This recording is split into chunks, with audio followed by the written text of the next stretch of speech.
Baik Ustadz, sembari nunggu pertanyaan, mungkin ada pesan-pesan hari ini yang perlu disampaikan di hari Jumat yang barokah ini. Ya, hari Jumat ini memang hari yang paling mulia di antara hari-hari yang lain. Karena hari yang paling mulia, maka pada hari Jumat kita dianjurkan bersolawat sebanyak-banyaknya kepada baginda Rasulullah SAW. Solawat yang kita haturkan kepada baginda akan diberitahukan, diperlihatkan oleh Allah kepada baginda. Dan alangkah senangnya seorang hamba di mana namanya, solawatnya oleh Allah diberitahukan dan dimonitor oleh baginda Rasulullah SAW. Ada pertanyaan, Ustaz, Habib, bagaimana cara mengatasi berbagai macam masalah Habib? Minta doanya Habib. Ya, mengatasi berbagai macam masalah, pertama ini tergantung permasalahannya. Tapi memang biasanya setiap permasalahan oleh para ulama dianjurkan pertama kali kita memohon kepada Allah Subhanahu wa taala. Kita berdoa kepada Allah, berzikir, itu yang pertama. Baru kemudian kalau berdoa, berzikir ini masih belum selesai, kita bisa minta tolong pada saudara-saudara kita. Dan jangan lupa sebelum meminta tolong, minta dulu kepada Allah. Itu anjuran para ulama secara umum, seperti itu menghadapi permasalahan. Ya, jadi iyyaka na'budu wa iyyaka nasta'in. Siapa yang ingin mendapatkan bantuan dari Allah, maka jangan lupa beri dulu hak Allah, sembah Allah seperti tadi beliau nasihatkan. Sempurnakan dulu ibadah kita, maka ada solusi nanti dari Allah. Minta doa biar ane istiqomah. Biar istiqomah, Ustaz. Ya, kalau biar istiqomah di dalam beribadah, istiqomah itu artinya jalan lurus. Yang dimaksud jalan lurus itu kita dalam sehari-hari tidak menyimpang dari ajaran agama. Orang yang istiqomah berarti setiap hari, setiap jam, setiap detik selalu di jalan Allah. Itu namanya istiqomah. Nah, kalau ingin istiqomah, kita ini harus selalu merasa bahwa kita ini diketahui Allah, bahwa Allah selalu mengawasi, selalu memonitor, selalu mengetahui apa yang kita lakukan. Insya Allah kita istiqomah. Baik, harus ada, merasa ada muraqabah, merasa ada Allah yang melihat kita. Ya, itu muraqabah dalam istilah tasawuf namanya. Ustaz mau tanya, kalau puasa Daud, apakah semua hari boleh puasa apabila jatuh di hari Jumat dan Ahad? Kalau puasa Daud itu boleh hari apa saja. Kalau puasa Daud, yang dilarang puasa hari Jumat itu kalau puasa hari Jumat saja, selain hari Jumat tak puasa. Itu yang dimakruhkan oleh para ulama. Kalau misalnya puasa Daud, hari Rabunya puasa, Kamis tak puasa, Jumat puasa, tidak ada masalah, bagus. Baik, Ana mau tanya bagaimana sih hukumnya soal mimpi yang sering diceritakan? Mimpi yang diceritakan itu tergantung. Kalau mimpi itu memang mimpi yang bagus, maka dianjurkan diceritakan kepada orang yang senang kepada dia, agar tafsirannya juga bagus dan dia mungkin nanti memberikan motivasi-motivasi. Kalau mimpi yang tidak bagus, sebaiknya jangan diceritakan. Baginda Rasulullah SAW menganjurkan meludah ke kiri 3 kali lalu berlindung dari syaitan. A'udzubillahi minasyaitonirrajim. Karena itu dari syaitan dan itu tidak berbahaya. Jangan pikirkan apa yang ada di dalam mimpi, kata para ulama. Yang penting ketika terjaga kita bertakwa, takut kepada Allah. Masya Allah. Ustaz, Anda mau tanya puasa Muharram mulai kapan aja bagusnya? Puasa Muharram ini adalah puasa yang paling bagus setelah puasa Ramadan. Afdhalus syiyam ba'dal faridah syiyamu syahrillah al-Muharram. Puasa yang paling bagus setelah puasa fardu Ramadan adalah puasa bulan Muharram. Itu mulai kapan saja. Bisa mulai tanggal 1, bisa mulai tanggal 2. Dan puasanya bisa sebulan penuh atau ya bisa walaupun tidak sebulan penuh. Terutama pada hari Asyura tanggal 10 Muharram. Itu yang paling dahsyat, paling dianjurkan pahalanya di dalam agama. Masya Allah. Karena yang rutinitas Rasulullah lakukan memang dibaca pelan. Itu untuk zuhur dan asar. Baik, Assalamualaikum Ustaz, mau tanya kalau cara kirim doa buat almarhum pakai bahasa Indonesia, apakah boleh? Berdoa kepada Allah itu pakai bahasa apa saja, bahasa Indonesia, bahasa Inggris, bahasa Melayu, bahasa Sunda, terserah. Asalkan itu di luar sholat. Kalau di dalam sholat wajib pakai bahasa Arab. Kalau di luar sholat boleh-boleh saja. Yang penting di dalam doa itu kita khusyuk, ingat kepada Allah, khusyuk, dan kita ini ya memenuhi syarat-syarat doa yang memang telah menjadi ketentuan itu di dalam berdoa. Jadi berdoa itu boleh menggunakan bahasa apa saja. Yang penting kalau di dalam sholat itu hanya bahasa Arab. Kalau di luar sholat boleh bahasa apa saja. Jadi kalau Nusantara boleh, tapi jangan lagi sholat bahasa Nusantara, kacau sholatnya. Habib, bagaimana cara mengembalikan kebudayaan Islam yang dulu untuk zaman sekarang? Yang dimaksud kebudayaan ini mungkin budaya istiqomah, budaya baca Quran, budaya bagus. Saya kira itu kita mulai dari diri kita sendiri, lalu orang-orang yang dekat dengan kita, keluarga, kemudian saudara-saudara, lalu tetangga. Saya kira itu caranya. Ustaz, bolehkah kita membunuh semut yang bersarang di rumah dan menggerogoti rumah? Oh, nggak apa-apa, membunuh semut yang ada di rumah itu tidak apa-apa dibunuh. Kalau memang mereka mengganggu, membahayakan, tidak apa-apa. Bagaimana cara menyikapi istri yang keras kepala? Ya, menyikapi istri yang keras kepala ya sabar. Insya Allah kalau dengan kesabaran nanti akan lembut, akan bagus. Insya Allah begitu. Ya, baik. Jadi kalau istrinya keras kepala, antum jangan keras kepala. Sama saja seperti batu ketemu batu. Kalau digesek pasti mengeluarkan api yang bisa membahayakan kedua-duanya. Ya, kalau keras antum kompres kepalanya. Baik. Boleh sebentar lagi ini, Masya Allah. Antum luar biasa, baru perdana udah 100-an. Nah, ya.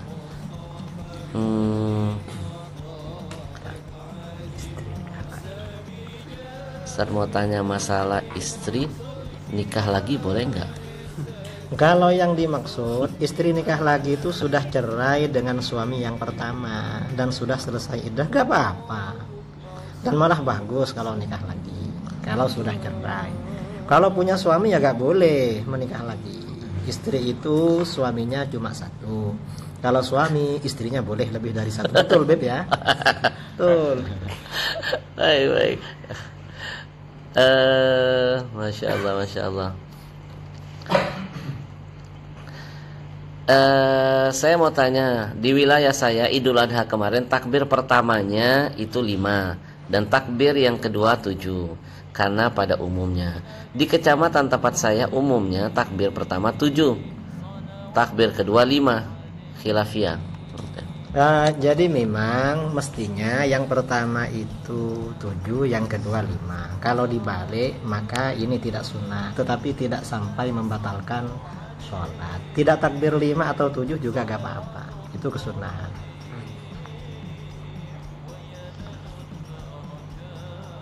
Karena pajak penghasilan sudah dipajakin oleh pemerintah, bolehkah kita niatkan langsung mengeluarkan zakat? Karena sekarang ini semua sudah dipajakin, usaha, penghasilan juga. Terima kasih Ustaz. Oh, tidak boleh. Karena antara pajak dengan zakat itu karakternya berbeda. Dasar filosofinya juga berbeda. Landasannya. Masrofnya juga apa? Landasannya. Cara mengalokasikan, distribusinya juga beda. Karenanya kalau zakat ya zakat, kalau pajak ya pajak. Dan tidak semua harta kekayaan yang dipajakin itu ada zakatnya. Bagaimana tentang kekafiran dalam hadis yang meninggalkan sholat sengaja? Nah, orang yang meninggalkan sholat sengaja itu dianggap kafir apabila dia menganggap sholat itu tidak wajib. Itu kafir. Kalau dia masih menganggap sholat itu wajib tetapi dia tidak sholat karena malas, dia ini masih tetap muslim, tidak kafir.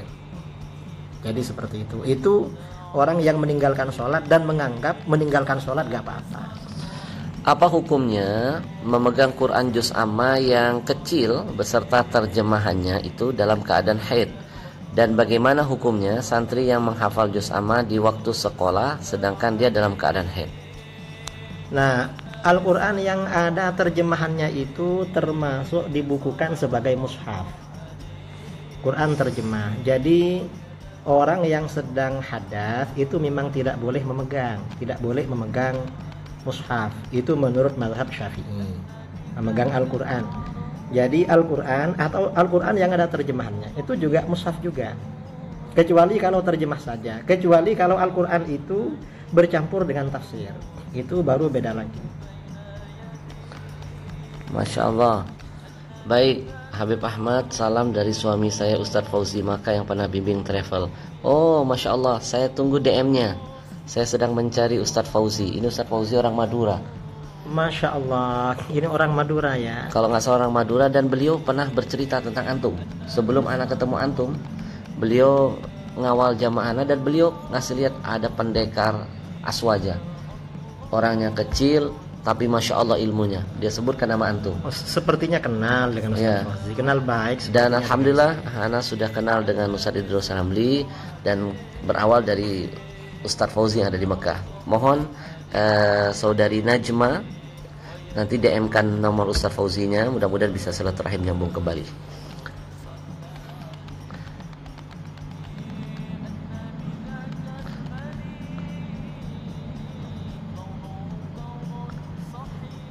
Ustadz, masalah khilafiyah tersebut gimana menurut beberapa kitab tentang takbir pertama dan takbir kedua sholat Idul Adha?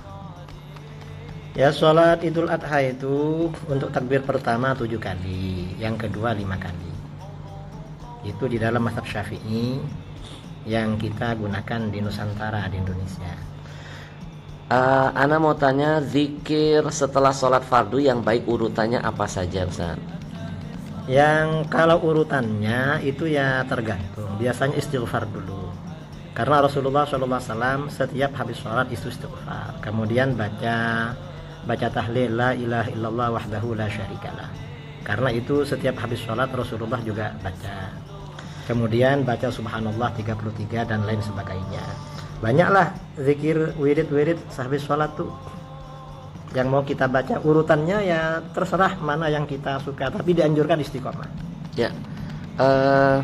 Dan salah satu tempat yang mustajab adalah dalam hadis itu setelah sholat kita berdoa. Suami istri yang sudah wudhu terus bersentuhan itu batal tidak, Ustaz? Ya, kalau menurut mazhab Syafi'i persentuhan suami istri itu membatalkan wudhu. Kalau menurut mazhab lain seperti mazhab Hanafi, mazhab Maliki itu tidak batal. Kalau mazhab kita yang kita ikuti memang batal. Kecuali kalau bersentuhannya pakai satir, pakai tabir, itu gak batal. Jadi kalau terpaksa memang berpegangan tangan, pakai sapu tangan lah, pakai kaos tangan, maka tidak batal. Ini agak berat sedikit, Ustaz. Assalamualaikum Habib, bolehkah orang yang bukan keturunan Rasulullah menikah dengan darah dagingnya Rasulullah? Ini boleh. Ini masalah menikah dengan syarifah itu masalahnya tentang kafaah. Dan kafaah ini tergantung si syarifah itu juga keluarganya. Kalau dia dan keluarganya menggunakan haknya kafaah maka tidak bisa. Kalau mereka memang dari ayahnya, keluarganya gak masalah, gak apa-apa, itu kafaah. Dan masalah kafaah ini sebenarnya bukan hanya khusus syarifah. Contoh misalnya anaknya kiai, lalu yang ngelamar ini anaknya tukang parkir. Lah ini kan gimana? Kan nanti ketika berkumpul dengan keluarga akan terjadi sesuatu. Ini karena masalah kafaah. Kalau keluarganya tidak ada masalah semuanya ya gak apa-apa. Karena kafaah ini juga hak dari keluarga si perempuan ini. Jelaskan kafaah. Makna kafaah itu artinya keserasian. Keserasian antara istri dengan suami. Dan kafaah itu ukurannya adalah agama, din, dan nasab. Itu. Jadi artinya apa? Misalnya seorang perempuan anaknya seorang ulama, yang ngelamar anaknya orang biasa-biasa. Tentu nantinya ini kalau tidak ada persetujuan, ini akan terjadi persoalan di kalangan di antara masyarakatnya, dan ini bisa tidak harmonis, bisa memutus silaturahmi ketika si istri ini membawa suaminya kepada keluarganya. Itu kalau kafa'ah. Baik, bagaimana apabila ada ulama dari ormas besar mengatakan Al-Quran dan kitab yang lain sama isinya dan semua agama sama, apakah benar, Ustaz? Ya, kalau ada ulama bicara begitu ya jangan diikuti, itu jelas tidak benar. Maksud ya, karena Al-Quran ini tidak bisa disamakan dengan kitab-kitab yang lain. Rasulullah Shallallahu Alaihi Wasallam itu nabi yang paling utama, nabi yang paling mulia, maka kitabnya juga kitab yang paling sempurna, dan agamanya juga agama paling sempurna. Hatta umatnya umat paling istimewa dibandingkan yang lain. Itu semuanya. Kalau dia menyamakan ya berarti dia perlulah belajar tafsir yang dasar-dasar. Karena di dalam Al-Quran itu ada ayat kuntum khaira ummatin ukhrijat linnas. Kalian umat Islam adalah sebaik-baik golongan yang dikeluarkan bagi umat manusia. Umatnya Rasulullah ini lebih afdal, lebih utama daripada umatnya nabi-nabi terdahulu. Mengapa? Nabinya lebih utama, semuanya istimewa. Kok disama-samakan? Ini masalah sangat mendasar di dalam agama yang perlu diketahui oleh siapapun. Bukan masalah pelik masalah ini sebenarnya. Masya Allah. Apa hukumnya laki-laki pakai cincin emas? Apakah itu haramkah atau boleh? Oh, kalau laki-laki pakai cincin emas itu hukumnya haram, tidak boleh. Kalau perempuan nggak apa-apa. Jadi kalau yang laki-laki itu punya cincin emas, sebaiknya kawin, kasihkan sama istrinya. Betul, Beb ya? Ya. Bagaimana hukumnya bekerja di bank atau perusahaan leasing? Apakah mesti keluar? Dilihat banknya. Kalau banknya ini bank konvensional yang penuh dengan riba, maka ya harus ditinggalkan. Kalau bukan bank ribawi, bank syariah ya gak perlu keluar. Menurut jumhur ulama seperti itu, bank konvensional itu hukumnya ribawi. Ada memang sebagian ulama modern kontemporer yang mengatakan tidak ribawi. Tapi untuk lebih berhati-hati mengikuti jumhur mayoritas ulama yang mengatakan ribawi. Untuk lebih berhati-hati. Betul. Ustaz, hukum pakai kawat gigi. Hukum pakai kawat gigi untuk perbaikan biar giginya bagus tuh gak apa-apa. Gak apa-apa itu karena itu bukan termasuk merubah ciptaan Allah yang dilarang. Baik.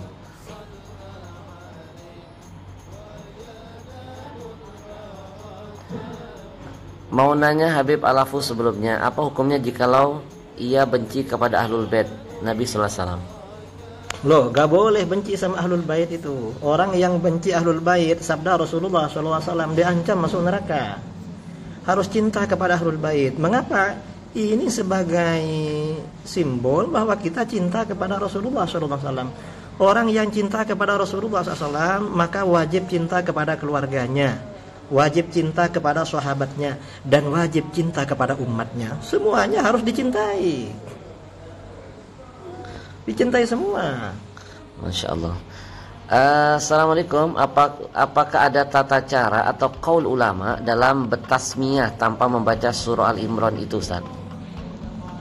Bertasmiyah itu apa maksudnya? Tasmiyah kayak namain anak. Menamai anak tanpa membaca surah Al-Imran. Tanpa cara atau qaul ulama dalam menamai anak itu ya dianjurkan nama yang bagus-bagus lah. Nama yang bagus-bagus. Dan nama yang bagus-bagus itu ya kira-kira yang tanyalah sama ustadz, sama ulama. Karena kadang-kadang bangsa kita ini pakai nama, sebenarnya di Arab itu bukan nama, tetapi itu adalah nisbat. Seperti misalnya Imam Nawawi. Imam Nawawi itu nama aslinya kan Yahya, Abu Zakaria Yahya bin Syaraf An-Nawawi. Nawawi itu kan nisbat pada kampung di mana beliau tinggal, namanya Nawah. Oleh bangsa kita, karena cinta kepada Imam Nawawi, anaknya dikasih nama Ahmad Nawawi, seperti anak saya. Jadi nggak harus baca surah Al-Imran ya? Oh, nggak harus baca surah Al-Imran dulu untuk ngasih nama anak. Baik. Nah.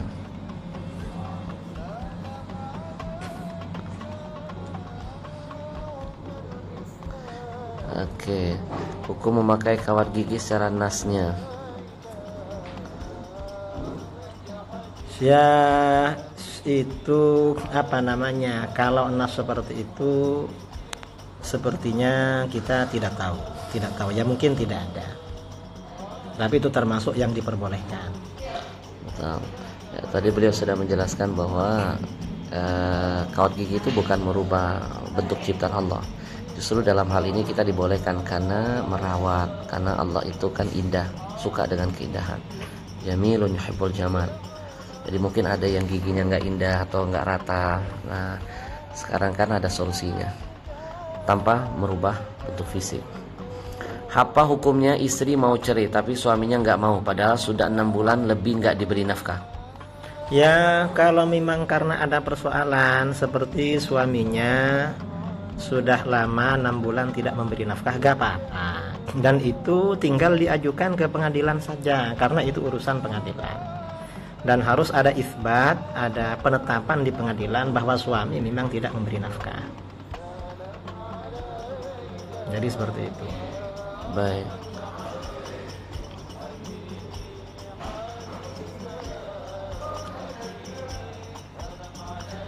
Suami istri, mana yang lebih utama, nasihat suami atau orang tuanya? Seorang wanita kalau sudah menjadi istri, maka dia sudah berada di bawah kendali dan kekuasaan suami. Orang tua tidak punya kekuasaan kecuali sekedar menasihati ketika terjadi persoalan. Orang tua tidak boleh intervensi atau ikut campur urusan keluarga selama tidak ada persoalan yang serius begitu, karena sudah di bawah kendali suami. Boleh nggak jika kita mengakhiri akhiran sholat 5 waktu, apa hukumnya? Kalau mengakhirkan sholat 5 waktu itu sampai tidak cukup untuk sholat, maka hukumnya haram. Jadi misalnya belum selesai sudah masuk, kita ini sholat asar, belum selesai sudah masuk waktu maghrib, maka haram. Kalau mengakhirkan itu masih di dalam waktu itu gak apa-apa, tapi makruh kalau terlalu akhir. Kalau sudah menjelang-jelang begitu selesai kok masuk waktu yang lain itu makruh. Apa hukumnya istri yang sudah minta talak dan suami menolak pisah, namun jika rukun kembali, apa perlu ijab qabul lagi? Mohon penjelasannya. Kalau istri minta talak tanpa persoalan itu tidak boleh, ya. Kalau misalnya nanti rukun lagi, kalau suami tidak menjatuhkan talak, ya tak perlu ijab qabul lagi. Langsung saja berduaan itu, Beb ya. Langsung saja. Iya.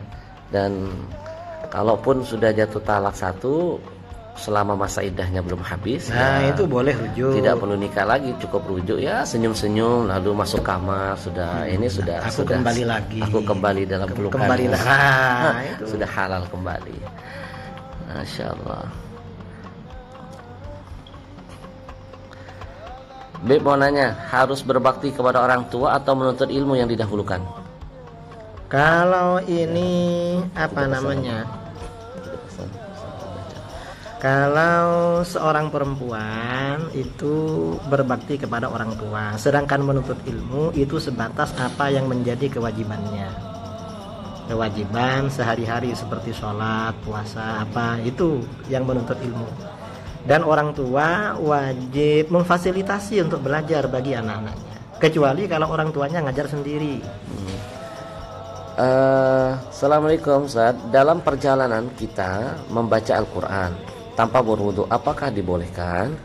Kalau yang dimaksud membaca Al-Quran itu dengan hafalan, tidak melihat, ya, tidak memegang, maka tidak memegang mushaf, maka tanpa wudu gak apa-apa. Yang penting tidak sedang hadas besar. Kalau dia tidak punya wudu memegang Al-Quran, menurut mayoritas ulama tidak boleh. Tapi sebagian ulama, mazhabnya Imam Dawud Az-Zahiri, boleh membaca Al-Quran memegang dengan tanpa wudu. Mungkin gak apa-apa kalau ikut ini sewaktu-waktu. Ya, Baik, yang terpenting buat wanita-wanita haid tetap diharuskan berzikir, ingat Allah. Karena kondisi Anda ketika haid itu Anda sedang kotor, dan dalam keadaan kotor itu syaitan paling senang sesuatu yang kotor. Maka selalu ingat Allah SWT. Baik, mau tanya, kalau ketinggalan sholat wajib apa yang harus kita lakukan? Kalau ketinggalan sholat wajib, yang harus kita lakukan adalah diganti, diqadai. Begitu ingat, man taraka sholatan aw nasiyaha man nama an sholatin aw nasiyaha falyusalliha idza dzakaraha. Siapa yang tidur sehingga meninggalkan sholat atau lupa tidak sholat, maka sholatlah ketika dia ingat. Sengaja lupa saja wajib mengganti, apalagi sengaja tambah wajib itu. Assalamualaikum Ustaz Idrus Ramli dan Ustaz Idrus Ramli dan Habib Ahmad, alhamdulillah dari orang Madura, Tanah Merah. Bangkalan. Mungkin sama pakai bahasa Madura, San. Oh, engki sekalangkong ke pada saya engki dari Tanah Merah, ya tore. Masyaallah. Seorang istri yang telah nusyuz, wajibkah masih dinafkahi? Kalau istri itu nusyuz, maka gugur kewajiban nafkah dari seorang suami sampai dia rujuk kembali lagi kepada suaminya. Nusyuz itu artinya ya berubah yang asalnya biasanya senyum lalu cemberut. Biasa tidak dari lembut jadi kasar. Ya, itu namanya nusyuz.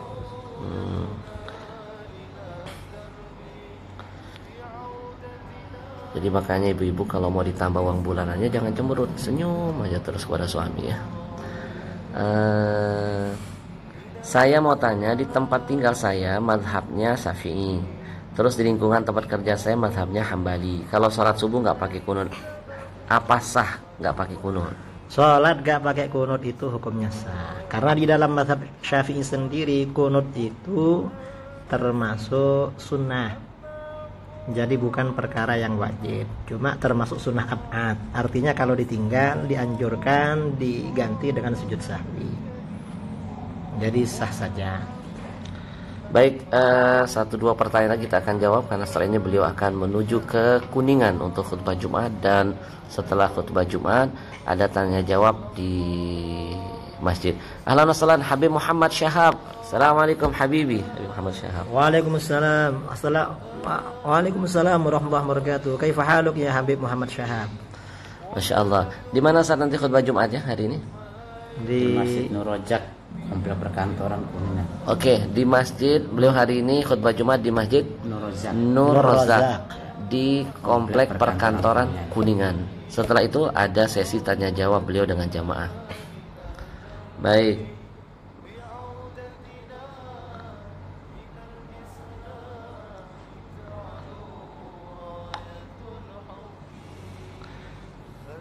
Jika ada pria yang ingin menikahi seorang wanita, apa perlu tunangan dulu?